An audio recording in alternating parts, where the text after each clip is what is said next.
Okay, आता आपण time of flight find करूया. टाइम ऑफ फ्लाईट शो केला जातो कॅपिटल टीने. तर आपल्याला माहिती आहे की हे जे मोशन आहे मोशन इन 2 डायमेन्शन आहे आणि आपल्याकडे कायनेमॅटिकल इक्वेशन्स जे आहेत अवेलेबल ते मोशन इन 1 डायमेन्शन आहेत. तर आपल्याला इथे जे मॅक्सिमम फिजिकल क्वांटिटीज ज्यांचे अवेलेबल आहेत तो मोशन आहे आपल्याकडे वाय ॲक्सिसच्या along, that is vertical motion. म्हणून आपण व्हर्टिकल मोशन कन्सिडर केलं. तर सगळ्या फिजिकल क्वांटिटीज आपण व्हर्टिकल मोशनच्या इथे कन्सिडर करणार आहे. That is initial velocity along Y axis, त्याला आपण यू वायनी आपण शो केलेलं आहे. यू वायचं जे आन्सर आहे u y is equals to आपण काय घेतलंय u sine theta. Similarly displacement of projectile along Y axis. आता आपण कन्सिडर केलं येते की व्हर्टिकली अपवर्डची डायरेक्शन. व्हर्टिकली अपवर्डच्या डायरेक्शनमध्ये काय होणार, जर बॉल मी वर थ्रो केलाय तर बॉल ओ वरती जेव्हा आपण थ्रो करतोय ओ पोझिशनवरून, जेव्हा खाली जेव्हा फॉल होतोय, खाली फॉल होताना काय होतोय, तो बॉल आपण ओ वरून थ्रो केलाय, बॉल व्हर्टिकल डायरेक्शनमध्ये कुठेही थांबत नाहीये, तो परत कुठे येतोय, परत ग्राउंडवर येतोय. जर आपण व्हर्टिकल मोशनच्या कन्सिडरेशनमध्ये जर आपण याचं डिस्प्लेसमेंट बघितलं त्याचं डिस्प्लेसमेंट 0 आहे. का? कारण की आपण त्याला ग्राउंडवरून थ्रो केलाय, परत ग्राउंडवरती आलाय.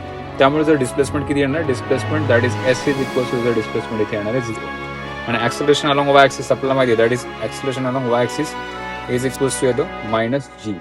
का? कारण की वरती जाताना प्रोजेक्टाईलची स्पीड कमी होणार आहे. सो नेक्स्ट आपल्याला माहिती की टाइम ऑफ फ्लाईट. इथे टाइम काय घेणार आहे आपण, टाइम घेणार आहे आपण t is equals to capital T.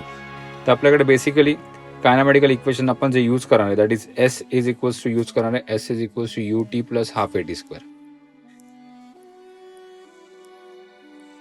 आता एस म्हणजे काय इथे येतं, एस म्हणजे आपल्याला माहिती आहे की एस म्हणजे आपण इथे डिस्प्लेसमेंट 0 घेतलेलं आहे.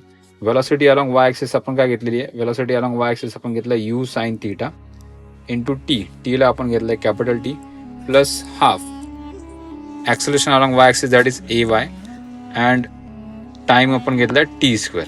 ॲक्सेलरेशन अलॉंग वाय ॲक्सिसची व्हॅल्यू सबस्टिट्यूट केली दॅट इज मायनस जी. तर रिअरेंज जर आपण केलं तर आपल्याकडे व्हॅल्यू काय भेटणार आहे बघा, काय येईल minus g t square. Right साईडवरून लेफ्ट साईडला जर शिफ्ट केलं तर आपल्याकडे काय भेटणार आहे g t square upon 2 which equals to काय येणार u sine theta into capital T. इथला एक टी आणि इकडचा एक टी कॅन्सल आउट होईल. After cancellation we will have time of flight is equals to 2u sine theta upon g. हे झालं आपलं फायनल आन्सर.